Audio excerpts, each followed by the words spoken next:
پڑھاتے رہیں گے تمہیں. ارے پڑھو گے, ارے پڑھو گے یا چھوڑ دو گے؟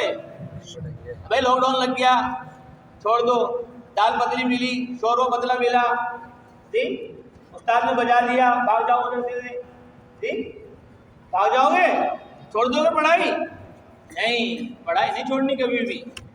چاہے دال پتلی ملے, نان کچے ملیں, چٹائیوں پہ لیٹنا پڑے, مچھر کاٹیں, بچے پریشان کریں, استاد سختی کریں, ماں باپ سختی کریں, ہر سختی برداشت کریں گے. کرو گے؟ کون کون کرے گا؟ ارے کون کون کرے گا؟ یہ تو سمجھ بھی نہیں رہے, بول نہیں رہے بیچارے. ناشتہ تو کر لیا سب نے بھائی, ناشتہ کرایا اثر کے بعد. یہاں پر بعض لوگ بعد میں آئے, مغرب کے بعد آئے, ان کو نہیں ملا بیچاروں کو.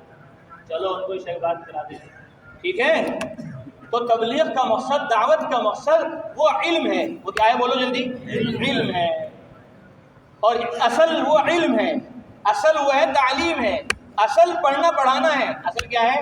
پڑھنا پڑھانا ہے. اصل پڑھنا پڑھانا ہے, اصل پڑھنا پڑھانا ہے. اصل کیا ہے بولو جلدی؟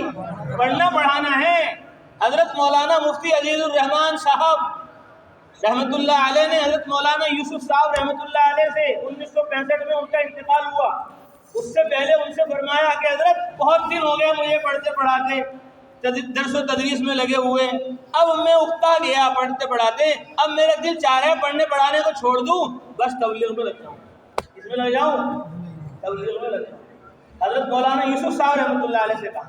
حضرت مولانا یوسف صاحب رحمۃ, یہ ساری باتیں سنی سنائی نہیں ہیں, یہ ساری پڑھی ہوئی ہیں, لکھی ہوئی ہیں, علماء نے لکھی ہوئی ہیں. حضرت کے ملفوظات, حضرت کے سوانے, حضرت کے بیانات, ارشادات سب اللہ کے فضل و کرم میں موجود ہے. اور ہم نے خدا کے فضل و کرم سے تبلیغ بعد میں کی ہے.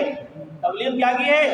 بعد میں کی ہے. چلے بعد میں لگائے ہیں, سال بعد میں لگایا ہے, جشن مشورے ملاقات بعد میں کیے ہیں. اور تبلیغ کے ملفوظات اور تبلیغ کے بیانات اور اکابرین کی سوانح حیات اور تبلیغ پر جماعت پر ہونے والے اعتراضات وہ پہلے پڑھے, اعتراضات پہلے پڑھے اور تبلیغ بعد میں شروع کی.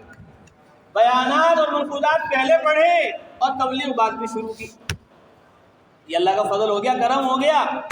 تو آپ سے بھی یہی درخواست کرنی ہے کہ آپ بھی تبلیغ کو قرآن سے سمجھو. کس سے سمجھو؟ جلدی بولو. قرآن سے سمجھو, حدیث سے سمجھو.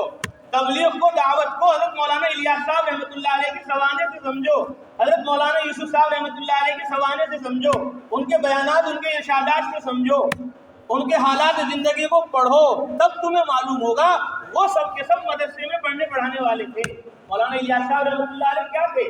طالب علم تھے, مدرسے میں پڑھ رہے تھے. مدرسے میں کیا کر رہے تھے بولو؟ کون؟ مولانا الیاس صاحب رحمۃ اللہ علیہ کیا پڑھ رہے تھے؟ الف باتا پڑھ رہے تھے, نورانی قاعدہ پڑھ رہے تھے. اور قاعدہ پڑھتے ہوئے ہی انہوں نے اپنے ساتھی سے کہا, آؤ فلانے جو لوگ بے نمازی ہیں ان سے جہاد کریں. ان سے کیا کریں گے؟ جہاد کریں گے. نورانی قاعدہ پڑھتے ہوئے الف باتا مولانا الیاس صاحب یہ فرما رہے تھے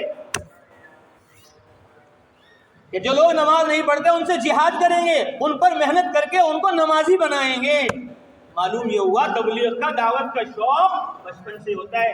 کب سے ہوتا ہے بولو جلدی؟ بچپن سے ہوتا ہے. اس لیے میں کہتا ہوں قاعدے والوں کو بھی تبلیغ والا بناؤ, سپاہی والوں کو بھی تبلیغ والا بناؤ, حفظ والوں کو بھی تبلیغ والا بناؤ, فارسی والوں کو بھی اور عربی والوں کو بھی, دورے والوں کو بھی, افتہ والوں کو بھی. پڑھنے کے ساتھ ساتھ تبلیغ کا ذہن ان کا بچپن سے بناؤ. اتنا بڑا کام اللہ تعالیٰ نے مولانا الیاس صاحب رحمۃ اللہ علیہ سے یوں ہی نہیں لے لیا.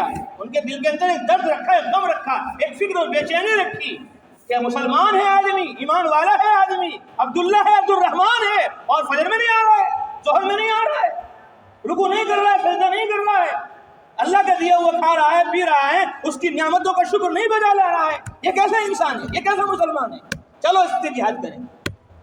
بچپن سے ہی قاعدہ پڑھتے ہوئے ہی مولانا الیاس صاحب رحمۃ اللہ علیہ کی فکر یہ تھی.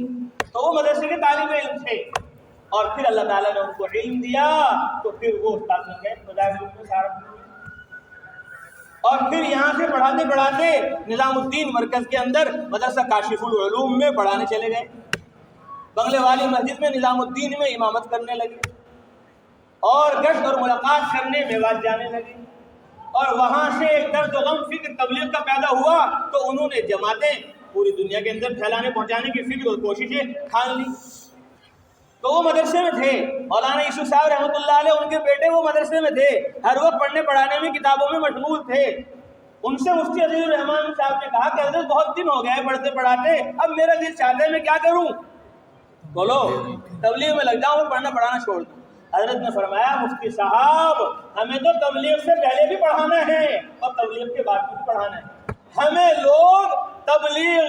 لوگ مدرسوں کا مخالف سمجھتے ہیں, ہمیں لوگ مدرسوں کا مخالف سمجھتے ہیں. کون کہہ رہے, ارے کون کہہ رہے بولو, مولانا یوسف صاحب رحمۃ اللہ علیہ 1965 میں ان کا انتقال ہوا, اس سے پہلے لوگ انہیں کہہ رہے تھے کہ یہ مدرسوں کے خلاف ہیں. تو لوگ نہیں کہہ رہے تھے, وہ شیطان ہیں. شیطان کہتا ہے مدرسے والوں کو خلاف ہو جاؤ تبلیغ والوں کے, شیطان کہتا ہے تبلیغ والوں کو خلاف ہو جاؤ مدرسے والوں کے. شیطان ہے وہ آ کر کہتا ہے خلاف ہو جاؤ سب خانقاہ والوں کے. شیطان کا کام ہے لڑائیاں کرنا, جھگڑے کرنا, اور جھگڑے کروانا یہ قرآن میں ہے. اللہ فرما رہے قل لعبادی, بولو جلدی, قل لعبادی, کہہ دو میرے بندوں کو. پڑھو اس سے آگے, تمہیں پڑھنا پڑے گا تب ہوگا بیان پورا. پڑھو جلدی, ارے اس سے آگے پڑھو. ہے کوئی حافظ, ہے کوئی جی؟ قل, ہاں دیکھو صحیح پڑھ رہا ہے امام صاحب مولانا, پڑھو حضرت. ہاں قل لعبادی, یہ تو مولانا پڑھ رہا ہے, امام صاحب پڑھ رہے ہیں, ہم تو طلبہ سے پڑھوانا چاہ رہے ہیں جو حفظ پڑھ رہے ہیں. قل لعبادی یقولوا التی ہی احسن, میرے بندوں سے کہہ دو کہ وہ اچھی بات کہیں. کیسی بات کہیں؟ اچھی بات کہیں, سچی بات کہیں, غلط نہ کہیں کوئی بات. بدگمانی نہ کریں, بد کلامی نہ کریں. بدگمانی بد کلامی, بدگمان ہوتے ہیں آدمی کسی سے جب تو وہ بد کلامی کرتے ہیں اس کے خلاف. تو بدگمان مت ہو اور بد کلام مت ہو, صحیح کلام کرو, اچھا کلام کرو, غلط گھٹیا بات مت کرو. قل لعبادی, پڑھو جلدی سب پڑھو. قل لعبادی یقولوا التی ہی احسن, ان سے کہہ دو اچھی بات کریں. کیوں؟ ارے آگے بڑھو. ان الشیطان ینزغ بینہم, شیطان ان کے درمیان جھگڑے پیدا کرتا ہے.